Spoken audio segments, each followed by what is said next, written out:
Radio Popular. Let me go. I don't wanna be your hero.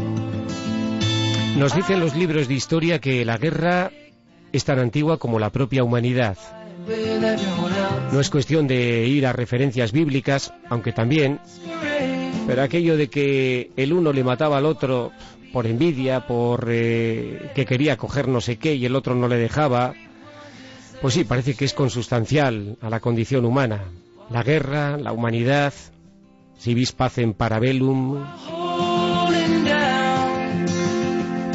El caso es que ha habido una evolución en esto del arte de la guerra, recordando aquel viejo maestro chino. Sí, han ido cambiando las formas, han cambiado incluso también algunos de los contenidos. Antes nos pegábamos con la quijada de un burro, luego con una honda, con una piedra. Bueno, diferentes maneras de matarnos entre nosotros.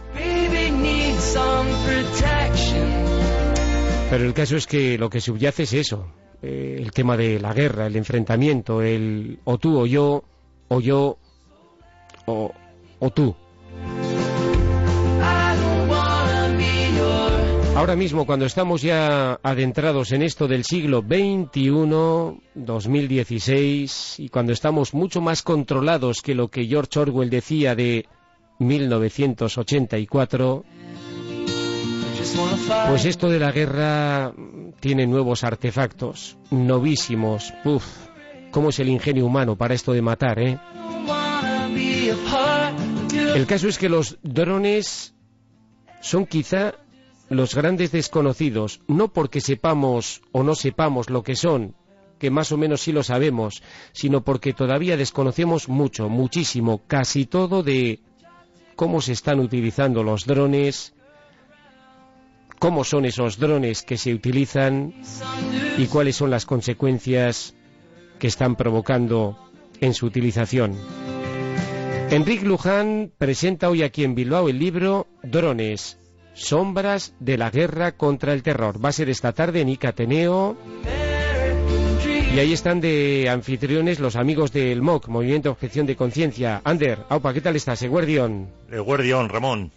Bueno, habéis traído aquí a Enric Luján, que es todo un fenómeno en esto de la investigación, la reflexión y el aporte de datos. ¿Cuál es vuestra intención? Bueno, que más o menos ya la sabemos, pero quiero decir que partís de y miráis a MOC, drones, intentar buscar una línea de pacifismo en una sociedad muy hipócrita, en la que todos decimos que somos pacifistas y luego es mentira. Bueno, por el principio empecemos, que has dicho muchas cosas.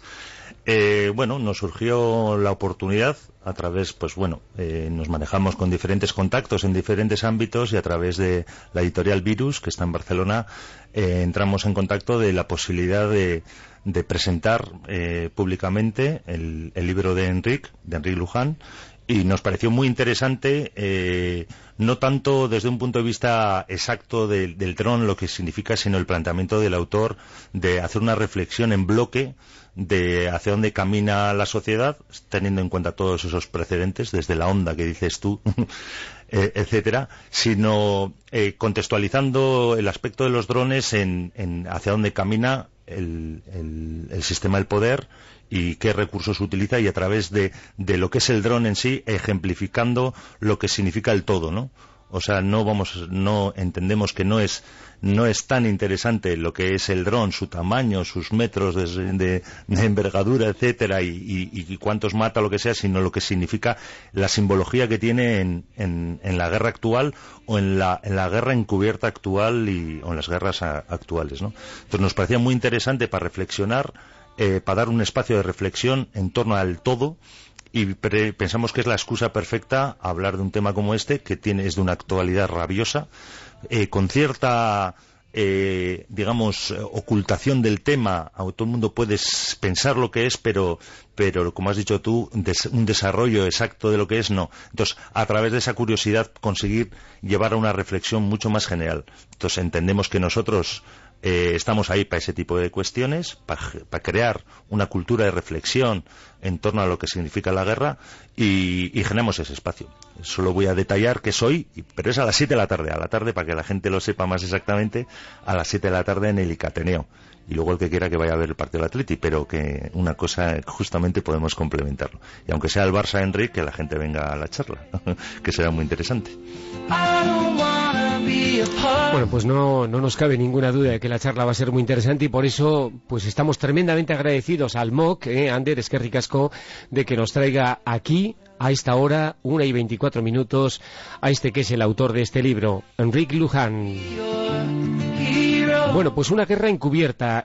Ya las guerras no son como antes. Hay por ahí quien dice, Enric, no sé, y Ander también, no sé qué opináis, que por ejemplo, sobre todo los Estados Unidos, que son la principal máquina de matar, bueno, todos, hay muchas máquinas de matar en el mundo, no queremos aquí hacer agravios comparativos ni nada, pero claro que desde que vieron que en Vietnam perdieron la guerra, es la única guerra que ha perdido esa gran máquina de matar que son los Estados Unidos de América.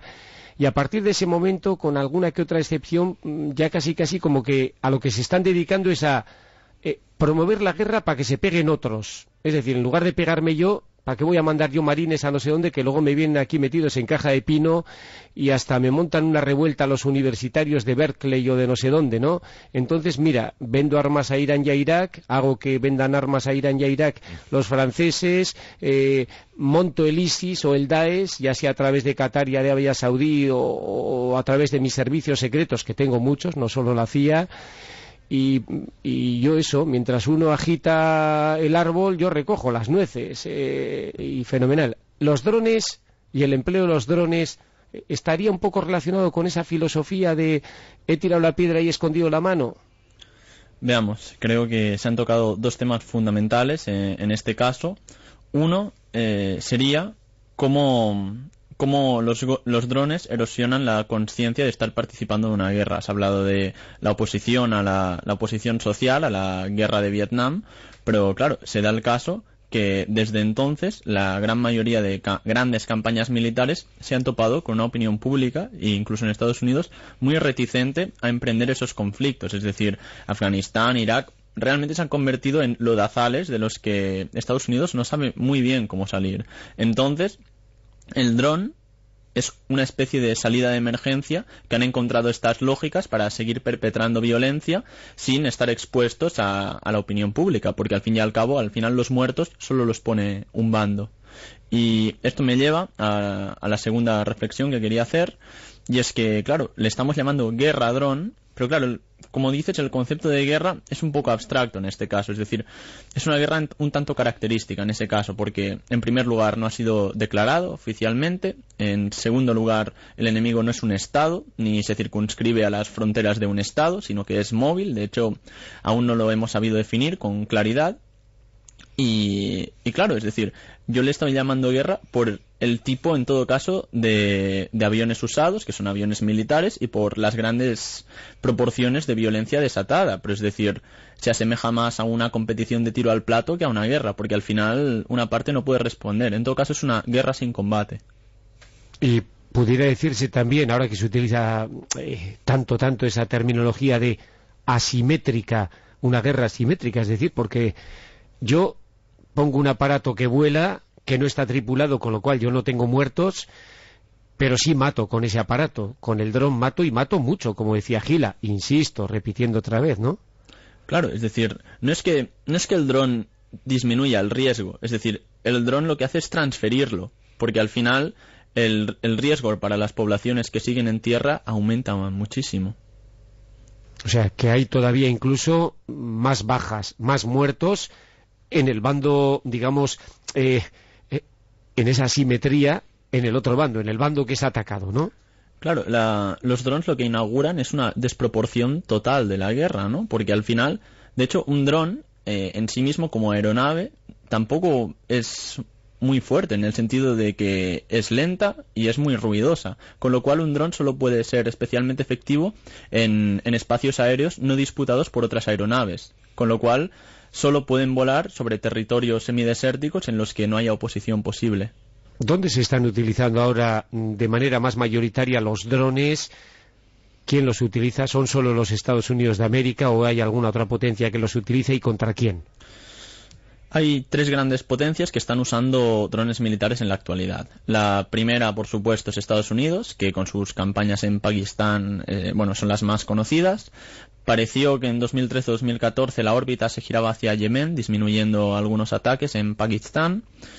Y también ha ejecutado, por supuesto, ataques sobre Siria. Eso en lo que concierne a Estados Unidos. O sea, Estados Unidos ha utilizado drones, que se sepa por lo menos, en Afganistán, en Yemen y en Siria. Y en Pakistán. Y en Pakistán, perdón, Pakistán he dicho. Sí, Afganistán o Pakistán, perdón, sí. ¿Y otras potencias que utilizan drones? Israel ha utilizado drones contra la población palestina. Y es de hecho la doctrina de la que se alimenta Estados Unidos para hacer frente a estas nuevas campañas contra insurgentes en el siglo XXI. Y por otro lado, el Reino Unido sabemos que ha utilizado drones gracias a una rueda de prensa de David Cameron, donde el pasado septiembre, creo que fue el 7 de septiembre, donde hizo oficial que se había atacado a unas coordenadas de Siria en la que había 3, creo, propagandistas islámicos de nacionalidad británica, pero con lo cual hay 3 países que sabemos oficialmente que han usado y están usando drones militares. Es curioso, son 3 países de lo que pudiéramos llamar, siendo así un poco maniqueísta, simplificando y demás, que no es simplificar demasiado, del bando occidental. Estados Unidos, la supergran potencia desde la Primera y sobre todo Segunda Guerra Mundial, Gran Bretaña, que es la gran potencia mundial justo antes, es decir, la que le dio el relevo, e Israel, el Estado sionista que desde 1948 ha sembrado el terror y sigue sembrando el terror y la muerte en Oriente Medio. Claro, es decir, lo que estamos viendo, ¿no?, es como estas 3 potencias hacen un giro hacia la contrainsurgencia y cómo estas 3 potencias lo que están haciendo es normalizar la práctica de los asesinatos selectivos entre estados occidentales realmente. Que es decir, que es como si en el funcionamiento democrático cotidiano de un estado hubiera un programa masivo, en este caso por ejemplo el de Estados Unidos, de asesinatos selectivos, una lista de personas a las que el Ejecutivo tiene que asesinar sin ningún tipo de control judicial o democrático.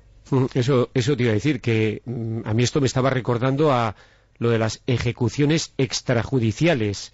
Es decir, la pena de muerte lamentablemente existe en muchos países, la pena de muerte encubierta también, y las ejecuciones extrajudiciales, es decir, pues, por ejemplo, lo que hicieron las SAS en Gibraltar, ejecutando extrajudicialmente a militantes del IRA, o bueno, lo que han hecho incluso también las fuerzas armadas españolas contra militantes de ETA en diferentes momentos, según diferentes denuncias, y lo que han hecho otras muchas autoridades policiales y militares en todo el mundo, ejecuciones extrajudiciales, ¿no? Claro, de hecho, antes se ha hablado de que no se la podía llamar guerra como tal, o que había ciertas problemáticas. De hecho, como mejor cabría denominar esta campaña, es una campaña de asesinatos selectivos mediante drones armados, que al fin y al cabo es lo que es. Es curioso, ¿no?, porque los seres humanos somos así, ¿no?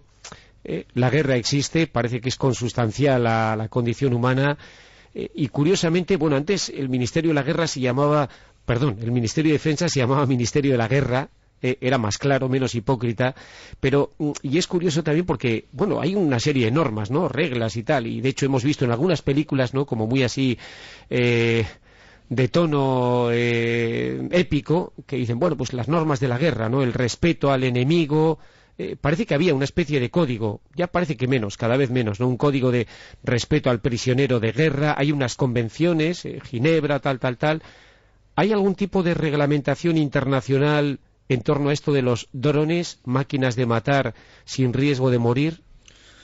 Realmente la legislación va muy por detrás de lo que debería ir, en el sentido de que no se reglamenta con la suficiente rapidez como para evitar este tipo de asesinatos. Y de hecho, el hecho de que Estados Unidos y Reino Unido y Israel estén actualmente haciendo esto se basa en una falta de reglamentación de esto, y se aprovechan de esta excepción política que les concede la no legislación. Bueno, pues el tema es muy interesante y más que interesante es apasionante también porque, entre otras cosas, como tú nos decías antes, Enric, es un tema bastante desconocido, bueno, muy desconocido, porque nos hemos quedado con el dedo que apuntaba a la luna y nos hemos quedado mirando al dedo en lugar de mirar a la luna. Nos hemos quedado con la maquinita. Anda, mira, un aparato que vuela y fíjate cómo vuela y no tiene piloto. Hay que mirar no solamente al dedo, que también hay que mirar sobre todo a la luna. Enric Luján, enhorabuena por el trabajo que has hecho. No he leído todavía el libro, pero por lo que nos estás contando, seguro que fenomenal.